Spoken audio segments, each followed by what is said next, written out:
Thank you.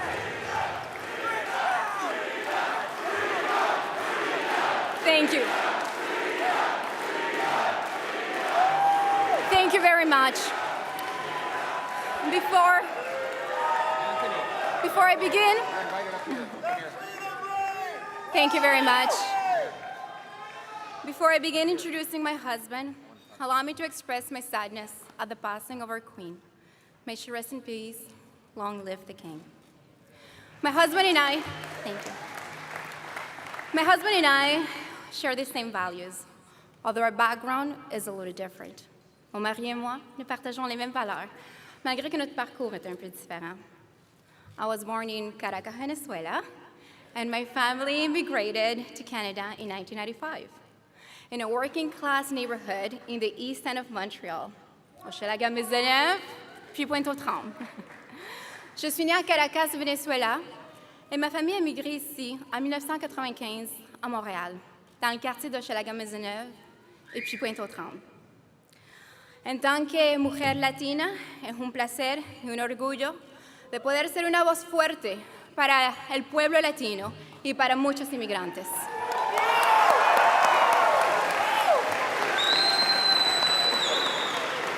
My father, he went from wearing business suits and managing a bank to jumping on the back of a pickup truck to collect fruits and vegetables because that's what he had to do to feed his family.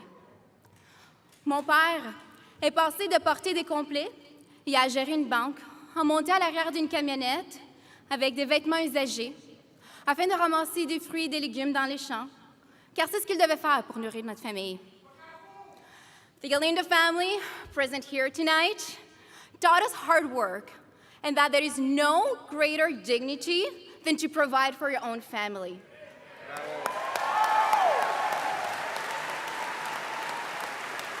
La famille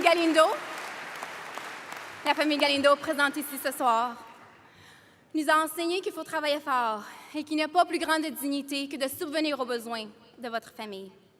Years later, here we are.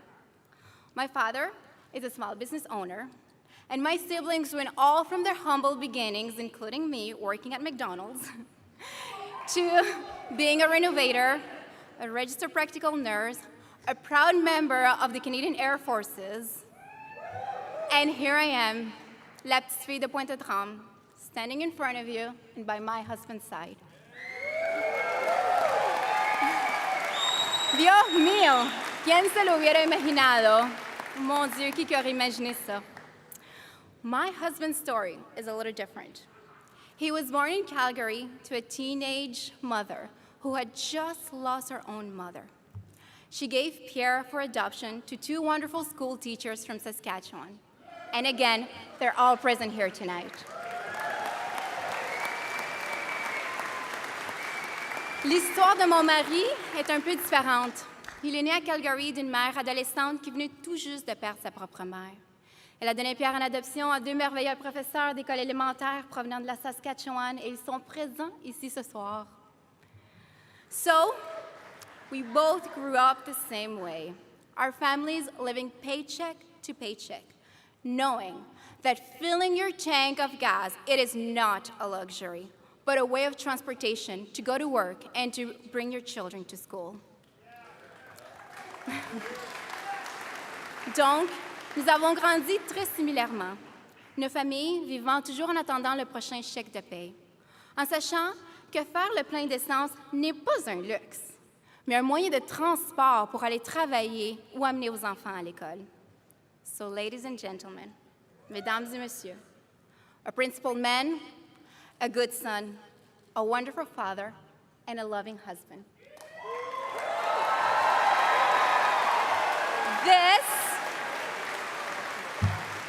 This is the new leader of the Conservative Party of Canada et votre prochain premier ministre, my husband, Pierre Poilievre.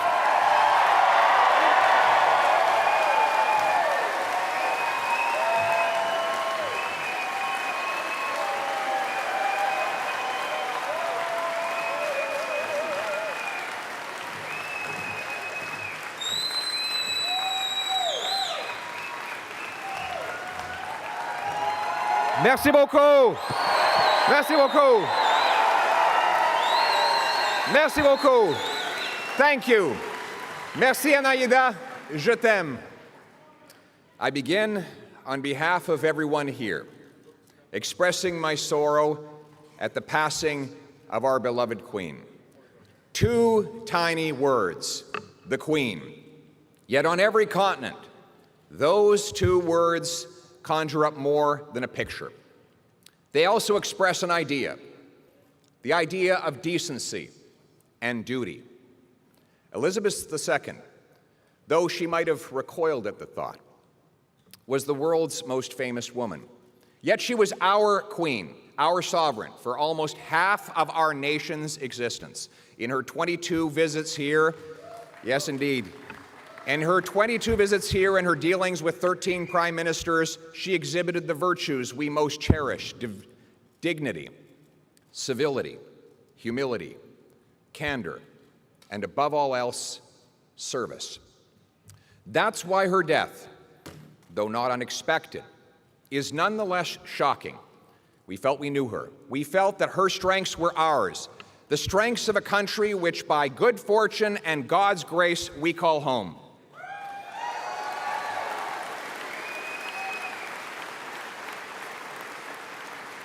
And that, perhaps, is why I feel a small catch in my throat when I utter the words that no leader has stated in this country for over 7 decades: God save the King.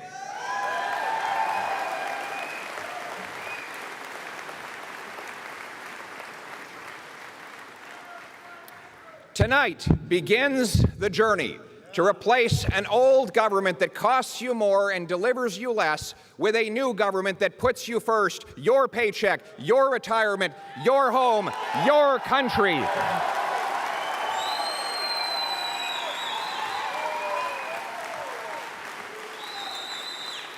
By tackling liberal inflation, we'll put you back in control of your life and your money. Le travail commence ce soir pour remplacer ce vieux gouvernement qui vous coûte plus cher et qui vous apporte moins avec un nouveau gouvernement qui vous place en premier: votre chèque de paie, votre retraite, votre maison, votre pays.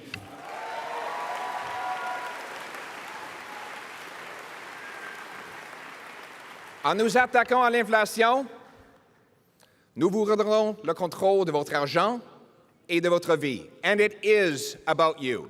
This is not my victory, it is yours, and I have so many people to thank. Merci à ceux et celles qui m'ont soutenu et qui se sont portés volontaires pour cette victoire. Merci aux autres candidats d'avoir renouvelé notre parti. Thank you to Scott Aitchison for running on ideas like simplifying and lowering taxes. Thank you very much, Scott.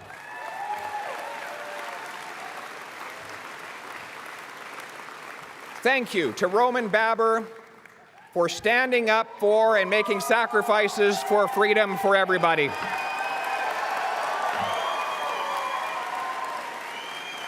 And thank you to his wonderful partner, Nancy, for championing children with autism. Thank you. Thank you to Leslyn Lewis for standing for family, faith, and freedom.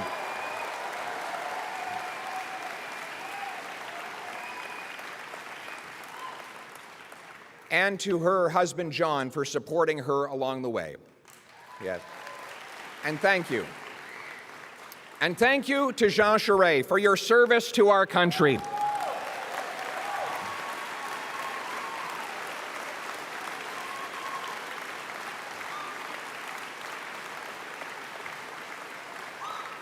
And for ensuring that we still have a country that is united, in which we can call ourselves home. Thank you for fighting for Canada, Jean, when the nation's back was against the wall. In the 1995 referendum, you stood with courage and passion. You defended our country, and our nation will ever be grateful for your work. Thank you. Absolutely.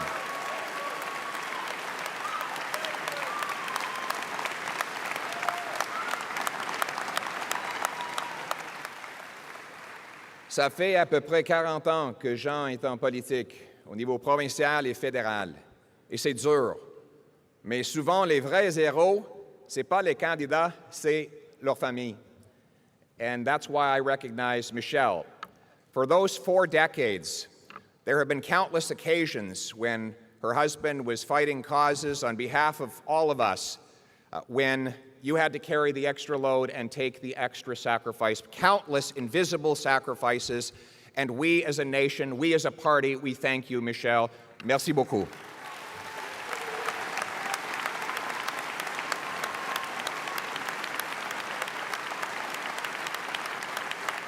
To supporters of all of these fine candidates, I open my arms to you. Now, today, we are one party serving one country.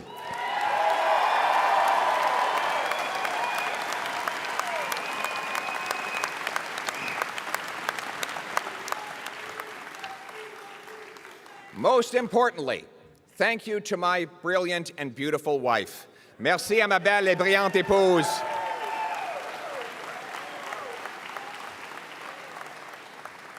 Pour avoir été mon ancre, mon pilier, tout au long de cette folle aventure. Tu as rendu cela possible. Tu es ma meilleure amie et l'amour de ma vie. Ah, oui. À la famille d'Anaïda qui a pris soin de nos enfants lorsque nous étions sur la route, vous avez rendu cela possible. Muchas gracias a la familia de mi esposa y por su contribución a Canadá.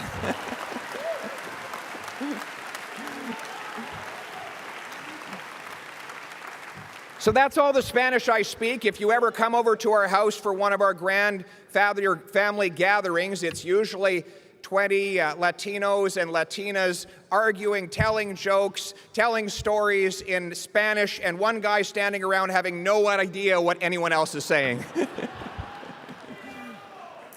My wife's family not only raised this incredible woman, but they came to this country from Venezuela with almost nothing. And they have since started businesses, raised kids, served in the military, and like so many immigrant families, built our country. And I want to thank, yes.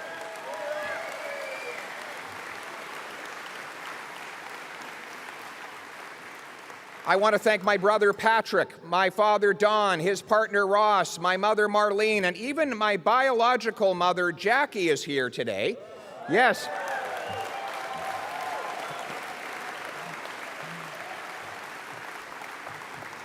We're a complicated and mixed up bunch, like most families, like our country. I want to thank my parents, though, in particular. I want to thank my parents, 2 school teachers who adopted me from a teenage mother. They taught me that it didn't matter where I came from, but where I was going. It didn't matter who I knew, but what I could do. That is the hope I want my kids to inherit.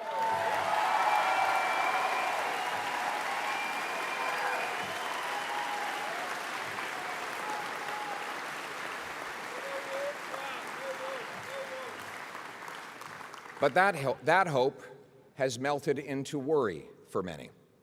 Today, people feel like they've lost control of their pocketbooks and their lives.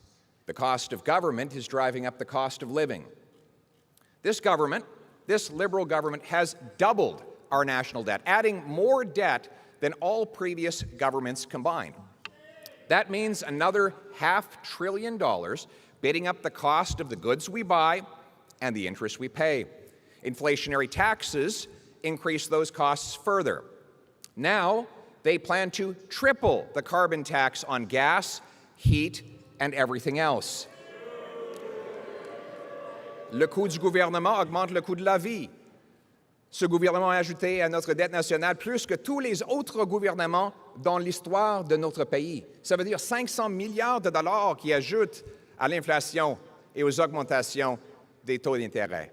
C'est le gouvernement le plus cher dans notre histoire. It is the most expensive government in history. And the more they spend, the more things cost. The result?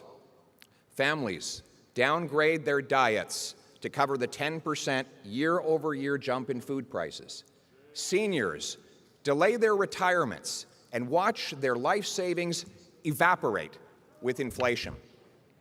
30-year-olds who did everything we asked them to do, got degrees, worked hard, are trapped in 400-square-foot apartments, or worse, their parents' basements, because house prices have doubled under this government.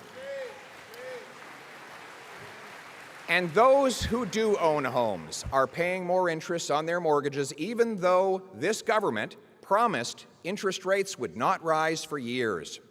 Les mères monoparentales mettent de l'eau dans le lait de leurs enfants pour pouvoir se permettre la hausse de 10% de la nourriture d'une année à l'autre.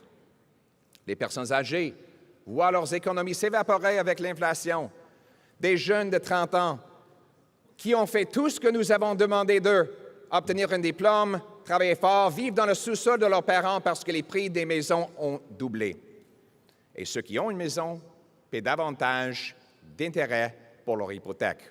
No wonder people are worried. Most are lucky to be just getting by. Many are falling behind. And there are people in this country who are just hanging on by a thread. These are citizens of our country. We are their servants. We owe them hope. They don't need a government that sneers at them, looks down on them, calls them names. They don't need a government to run their lives. They need a government that can run a passport office.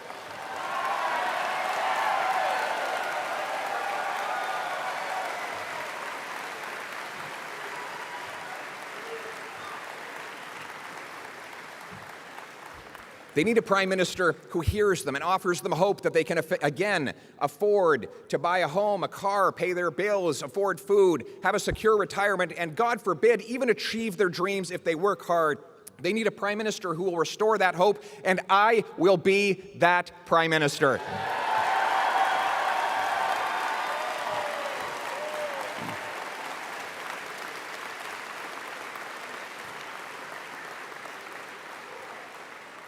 We will rekindle the hope that people's paychecks and savings can again buy a decent life. We will make government affordable so that life is affordable. We'll cap spending and cut waste to reverse inflationary deficits and taxes. That includes axing new taxes on your paycheck, gas, heat, and other essentials.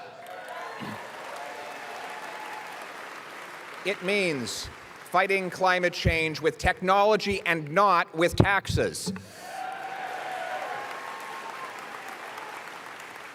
We will restore hope that hard work will again pay off. Do you know that today, if a single mom with 3 kids earning $55,000 a year goes out and earns another dollar, she loses 80 cents of it to taxes and clawbacks, so she can't get ahead.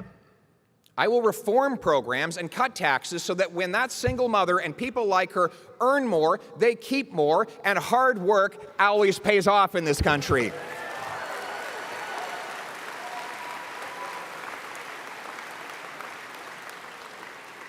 Nous redonnons l'espoir que le travail devienne payant de nouveau, en réformant les programmes et en réduisant les impôts pour que les gens gardent l'argent qu'ils gagnent pour leur famille plutôt que de tout perdre au gouvernement. Instead of creating more cash, let's create more of what cash buys. Think of it. If you've got 10 loaves of bread and $10, well, it's $1 a loaf. If you double the number of dollars to 20, but you still have 10 loaves of bread, well, then it's $2.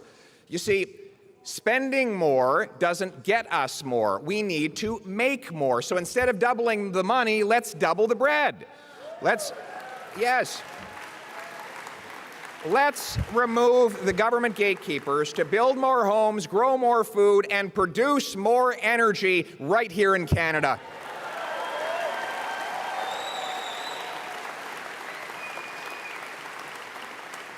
We need to restore the hope of home ownership. Right now, youth and newcomers can't get a home because local government gatekeepers block housing with heavy fees and long delays for building permits, leaving us with the fewest houses per capita of any country in the G7, even though we have the most land to build on. A Poilievre government will require big cities that want federal infrastructure money to speed up and lower the cost of permits and to approve affordable housing around all transit stations so that our young people can live there and don't even need to afford a car.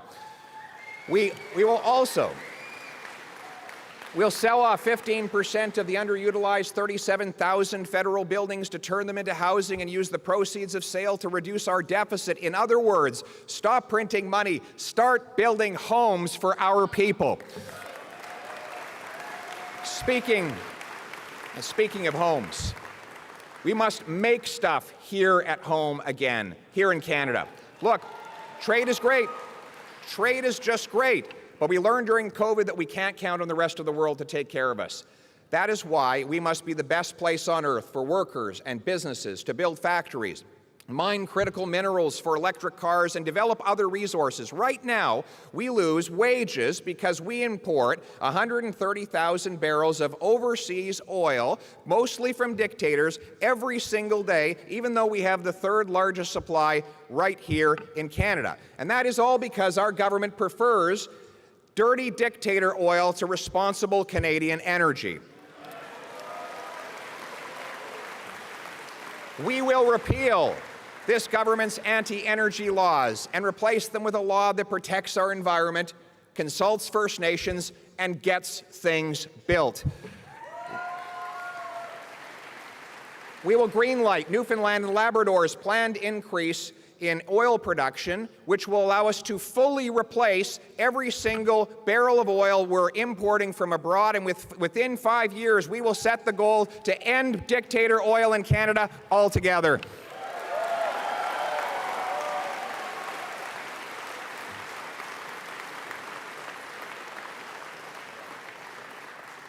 Et au lieu d'aider Poutine à vendre son gaz naturel à l'Europe pour financer sa guerre contre l'Ukraine, un gouvernement Poilievre soutiendra des projets comme GNL Québec. Nous savons tous que les Québécois ont une source d'énergie propre, l'hydroélectricité, qu'ils peuvent utiliser pour liquéfier le gaz naturel sans émission. L'Europe a besoin d'acheter du gaz. Voici le choix. Certains préfèrent que l'argent du gaz naturel finance les armes de guerre de Poutine. Moi, je veux que cet argent-là finance les chèques de paie pour Jean-Marc Tremblay, le soudeur du Saguenay. We will greenlight mining and manufacturing of minerals like lithium, cobalt, and copper to make electric cars and batteries. We will allow for technology to be unleashed here instead of our money to go to foreign dictatorships. And that also includes repatriating food production by standing with our farmers here at home. This government's high energy taxes and proposed fertilizer cuts will only drive food production abroad to more polluting foreign jurisdictions, which would have to then burn fuel to ship, train, and truck that food back to us. But didn't we learn how irresponsible it was to rely on the rest of the world to provide us with our essentials during COVID? A Poilievre government will repeal these taxes and fertilizer mandates to get out of the way and off the backs of our farmers so that we can grow affordable food, feed our people, and be the breadbasket of the world.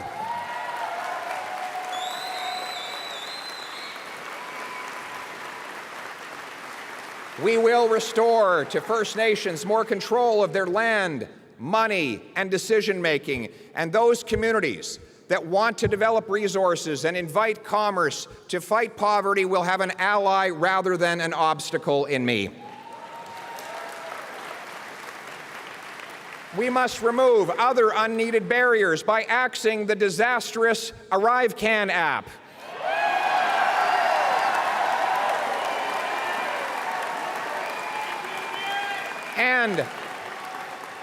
And by ending the remaining COVID vaccine mandates to let people work and travel freely.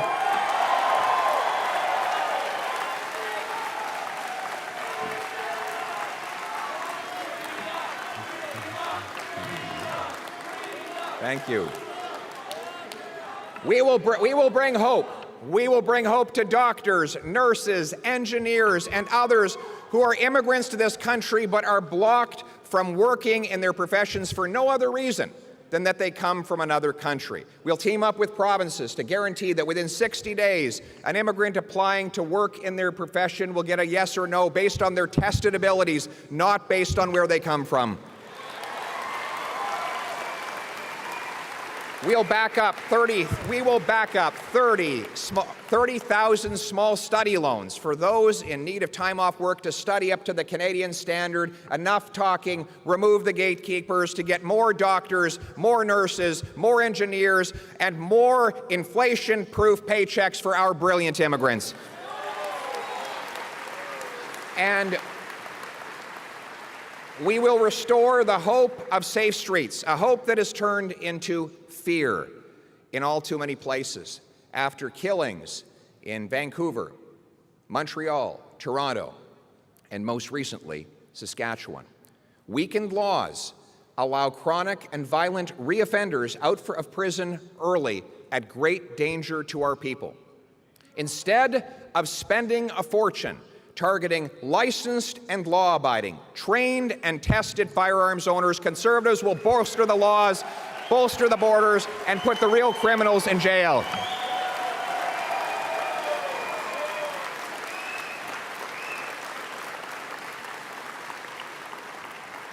Et nous redonnerons de l'espoir aux Québécois afin qu'ils puissent reprendre le contrôle de leurs décisions et de leur vie, au lieu d'être contrôlés par un gouvernement centralisateur et woke à Ottawa. Vous savez, la langue française m'occupe une place toute spéciale dans mon cœur. Mon père, qui a des origines canadiennes-françaises et qui vient d'un village francescois, m'a transmis l'importance de préserver le français dès mon plus jeune âge. En grandissant à Calgary, malheureusement, j'avais trop peu d'occasions de le parler. Donc, j'ai beaucoup de travail à faire. Maintenant, je continue de perfectionner cette langue que j'aime, langue fondatrice de notre pays.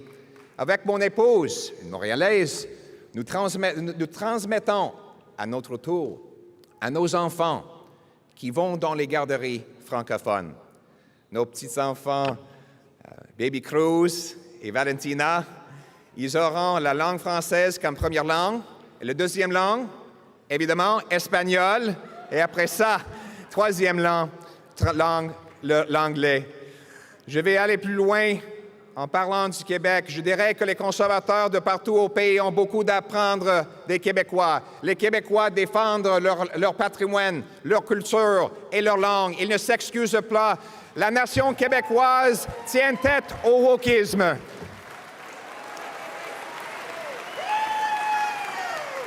Mon gouvernement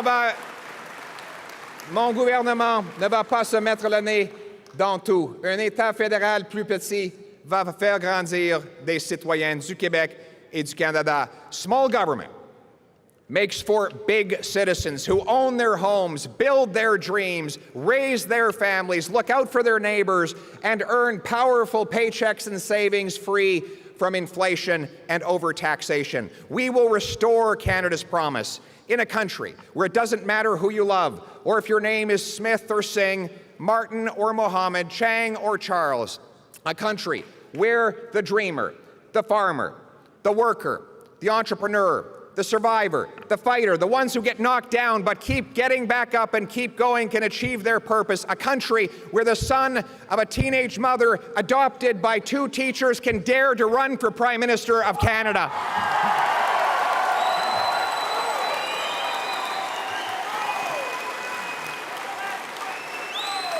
Absolutely.